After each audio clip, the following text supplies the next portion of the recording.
Fala galera, eu sou Geraldo Luiz e esse é mais um vídeo do canal Analítica Sem Dúvidas.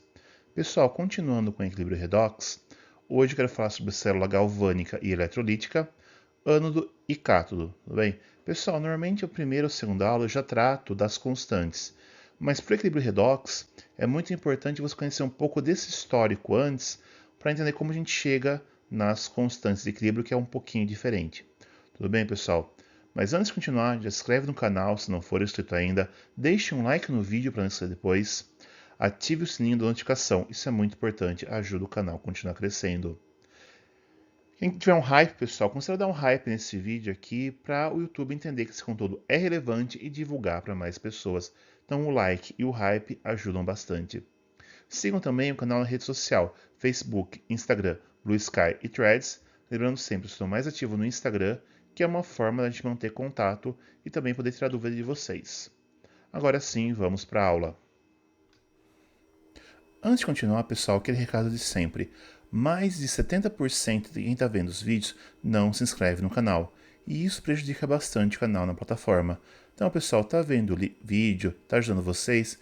Se inscreve, curte, compartilha, comenta, ativa a notificação, porque isso ajuda bastante o canal a continuar crescendo. Esse canal, de novo, é do eu sozinho, eu que crio a apresentação, eu que gravo, eu que edito. E então, como uma forma de vocês me ajudarem é compartilhar e se inscrever, pessoal. Isso ajuda demais o canal. Quem tem hype, pessoal, considera dar um hype nesse vídeo também. Assim o YouTube entende que esse conteúdo é relevante e divulga para mais pessoas. Agora sim, vamos para a aula. Pessoal, um pouco de história de alguns pesquisadores na área de eletroquímica vão ser muito importantes para a gente entender toda a evolução para chegar, tá? Então, nas próximas aulas eu vou falar um pouco também desse pessoal. O primeiro que eu vou falar, pessoal, é o Luigi Galvani, que era um médico investigador, físico e filósofo italiano, tá? Então, ele começou a pesquisar muito alguns estudos que influenciaram até hoje na eletroanalítica.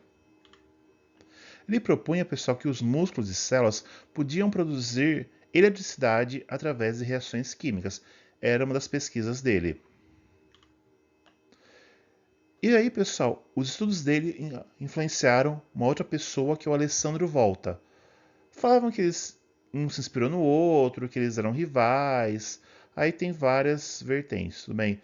Mas através dos estudos de Galvani é que o Volta pôde começar os estudos dele e na próxima aula a gente vai entender a importância do Volta. Também, pessoal, pelo que eu vi na internet, tudo, foi esses estudos também que inspiraram a Mary Shelley a escrever o romance terror Frankenstein. Bem, então ela se inspirou um pouquinho nos estudos de Galvani para fazer um romance que é famoso até hoje, particularmente uma história que eu gosto bastante. A importância dele até importante do Galvani até hoje, pessoal, tanto é que tem um medidor de diferença potencial chamado galvanômetro e o processo de galvanização, que é o processo de recobrimento de um metal com outro metal, também derivam desses estudos, tá? Então, o Galvani foi muito importante para os primeiros estudos em eletroquímica e, no caso, eletroanalítica. Não aprofundo muito, pessoal, porque eletroanalítica realmente não é meu forte, mas um basiquinho aqui para começar, tudo bem? Então, pessoal, o que Galvani começou a estudar? Então, pessoal, ele criou um circuito como esse daqui. Ele colocou uma placa de zinco imersa em uma solução de zinco, uma placa de cobre imersa em uma solução de cobre, conectados aqui por um fio, e aqui, pessoal, uma ponte salina. É um tubo em U, pessoal, às vezes com algodão ou um vidro poroso aqui nas extremidades, com uma solução saturada de ou cloreto de potássio ou nitrato de potássio. E é muito importante, pessoal, o uso desses sais, porque a movimentação do nitrato ou do cloreto do potássio, né, a gente chama de velocidade de migração, é muito próxima, tá? Então, a gente vai entender por que é importante isso. Vamos começar aqui, pessoal. O que o Galvani percebeu? Bom, primeiro ele fez uma medida e notou que a corrente ela tinha esse sentido aqui, pessoal. Então, praticamente, você tinha uma corrente elétrica que saía do zinco e ia para o cobre.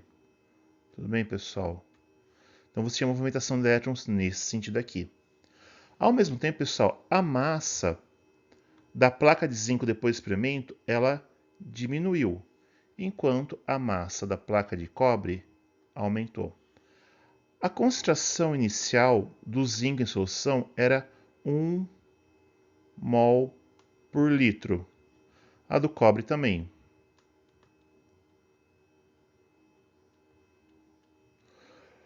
Depois de um tempo, todo esse material montado dessa forma aqui, houve uma diminuição da concentração de cobre.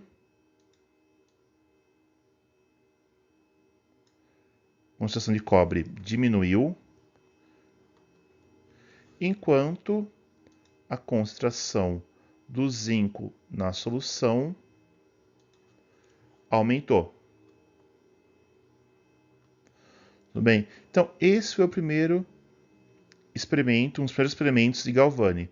Por isso, pessoal, uma montagem como essa recebe até o nome de célula galvânica ou também de pilha.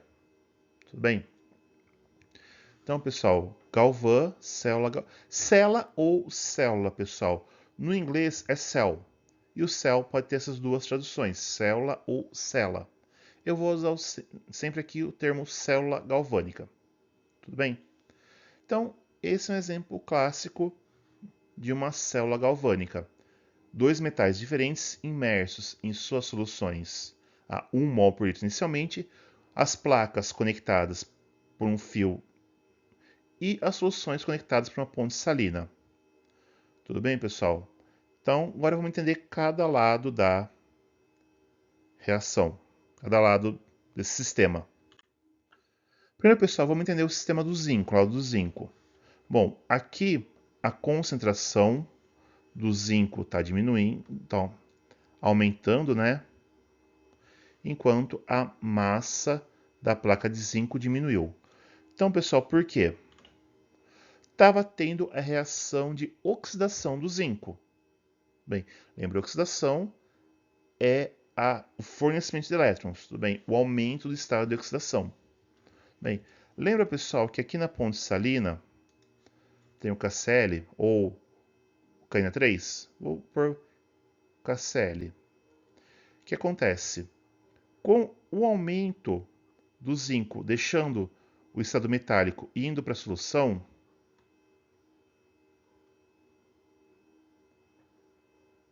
começa a ter mais carga positiva. Então, pessoal, os íons cloreto começam a migrar para cá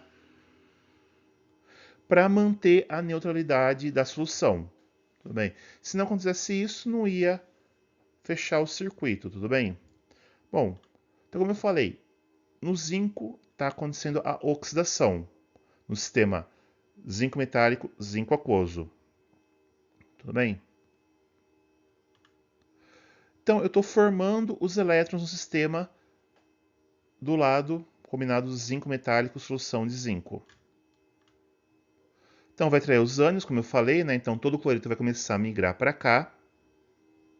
Tudo bem? Para manter a neutralidade da solução. E eu vou chamar esse do polo negativo da minha pilha. Tudo bem? Então, o polo negativo da pilha está gerando elétrons. Então, eu vou chamar tudo isso daí de ânodo. Bem, algumas pessoas podem falar anodo. Pelo que eu olhei na internet, pessoal, o correto em português é ânodo. Mas acho que em Portugal o pessoal costuma falar mais anodo, tudo bem? Particularmente eu falo mais ânodo. Tá? Mas não julgo o anodo errado também. Então, você pode ouvir as duas formas, eu prefiro ânodo. Certo? Então, isso que está acontecendo no lado do zinco. Bem, então tenho a oxidação, a geração de elétrons, tudo bem?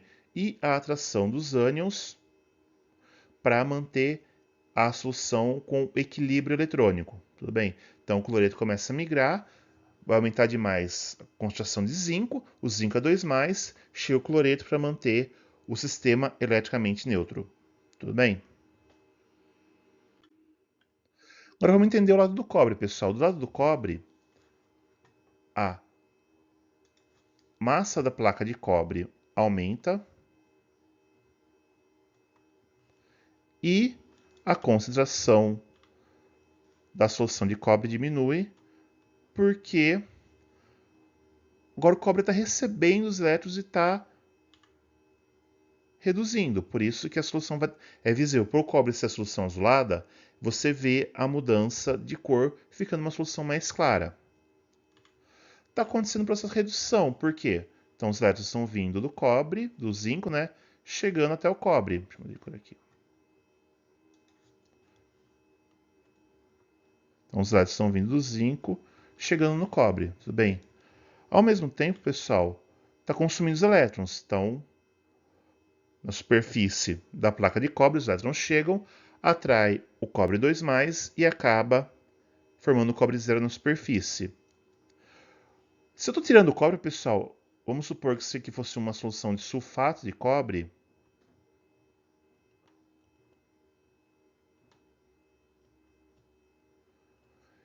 Eu diminuindo a concentração de cobre, porque está formando aqui na superfície, vai ficar eletricamente neutra. Então aqui, de novo, tem o cloreto de potássio. Agora, o potássio começa a vir para o outro lado da solução. Então tem uma atração dos cátions. Por quê? Para manter eletricamente neutra a solução. Tudo bem? Então, está tendo redução, consumo de elétrons, atração de cátions. Esse vai ser meu polo positivo da pilha, tudo bem? Ou da célula galvânica. E eu vou chamar ele de cátodo. Bem, então, no ânodo eu tenho a oxidação, no cátodo eu tenho a redução. No ânodo eu tenho a formação de elétrons, no cátodo eu tenho o consumo dos elétrons. No ânodo eu tenho a atração dos ânions, no cátodo eu tenho a atração dos cátions. Bem, eu acho que essa é a forma mais interessante de lembrar o nome. O ânodo atrai ânions, o cátodo atrai cátions. Tudo bem? Então, numa pilha, meu cátodo é o polo positivo. Tudo bem? Então, esse foi um sistema zinco imerso, uma solução de zinco 1 mol por litro, e cobre metálico imerso na solução de cobre 1 mol por litro. Tudo bem? Agora vamos trocar o zinco por prata. Tirei o zinco, coloquei prata, cobre 1 mol por litro, prata 1 mol por litro. Nesse sistema, pessoal, o interessante é, eu observo que eu vou ter um aumento agora da concentração de cobre na solução e a diminuição da massa da placa de cobre. Ao mesmo tempo que eu tenho agora o aumento da massa da placa de prata e a diminuição da concentração de prata em solução. Obviamente, pessoal, agora a solução tem que ser uma solução misturada de nitrato de potássio, né? Se for cloreto, o cloreto vai precipitar aqui, né? Acho que nesse momento você já viu o equilíbrio de solubilidade. Se não viu, vou deixar aqui. Que a gente tem vários métodos de determinação de cloreto com prata, né? Então já sabe. Então por isso que a solução só vale de nitrato de potássio. E, pessoal, as medidas... Bom, então, desculpa. Aqui está tendo agora a oxidação no lado do cobre e na prata está tendo a redução. Então, a medida de potencial também vai indicar que a corrente está migrando agora do cobre para a prata, né? Então, o cobre virou o ânodo, a prata virou o cátodo. Tudo bem? Então, pessoal, vejam que o comportamento mudou. Agora o cobre está agindo de outra forma. Bem, por isso, então, foi mais ou menos por aqui que os estudos do Galvin começaram. Tudo bem? Agora, como saber como vai se comportar o sistema? A gente vai chegar lá. Antes, pessoal, para o sistema agir com a prata agindo como ânodo e o cobre agindo como cátodo, e ter a migração de elétrons dessa forma aqui, da prata para o cobre, eu preciso adicionar uma fonte elétrica externa, seja para diminuir a concentração de cobre, aumentar de prata, diminuir a massa da placa de prata, né? Aqui diminui, aqui aumenta, aqui diminui, aqui aumenta. Eu vou precisar de uma fonte elétrica externa aplicando um certo potencial, tudo bem? Por quê? Porque esse fenômeno agora é não natural. Quando eu preciso colocar uma fonte de energia externa, eu chamo isso de célula agora eletrolítica, tudo bem? E pessoal, é o fenômeno que está acontecendo quando a gente põe o celular para carregar. O celular, o tablet, o notebook, qualquer material, pilha recarregável, qualquer material que a gente põe uma corrente externa, acontece esse fenômeno. Eu troco o meu cátodo para ânodo aplicando um potencial externo e o meu ânodo para cátodo. Então eu inverto, eu carrego a bateria, carrego a pilha. Tudo bem, pessoal? E quanto tem que ser esse potencial? É aí que agora a gente precisa entrar nos estudos de volta. Tudo bem? Que é assunto para a próxima aula. Então, entenda, pessoal, agora você tem a oxidação de um lado e redução do outro, uma transferência de elétrons. E só que o Galvani não conseguiu medir exatamente como acontecer. Complementando o estudo dele, veio estudos de volta, que a gente vai falar na próxima aula, que vai fechar todo esse estudo. E depois tem mais um cientista que a gente fala dele, que é o Nernst. Então, um de cada vez, terminamos o Galvani por aqui. Tudo bem? Então é isso, pessoal. Esse foi mais um vídeo do canal. Espero que tenham gostado. Pessoal, novamente, chegou até aqui, se inscreve no canal, curte, compartilha, comenta, ativa o sininho da notificação para o YouTube entender que esse canal é relevante. Isso me ajuda também, pessoal, como eu falei, o canal eu deu sozinho. Então, quanto mais inscritos, mais eu posso ter divulgação do canal, eu posso acabar tendo um pouco mais retorno para poder contratar pelo menos um editor. Quem tiver hype, pessoal, e puder dar o hype gratuito, considere dar o hype para esse canal para o YouTube entender que esse conteúdo deve ser divulgado mais. Quem quiser e puder colaborar com o canal, o botão Valeu Demais já está ativo, vocês podem doar a partir de R$2 e o seu comentário fica em destaque. Siga o canal na rede social, Facebook, Blue Sky, Instagram e Threads, lembrando, sou mais ativo no Instagram, que é uma forma da gente manter contato. Dúvidas podem ser ou deixadas aqui nos comentários, estão abertos para isso, ou através da rede social, ou através do e-mail que é semduvidas@gmail.com. Tudo por hoje, pessoal. Até a próxima. Valeu, tchau.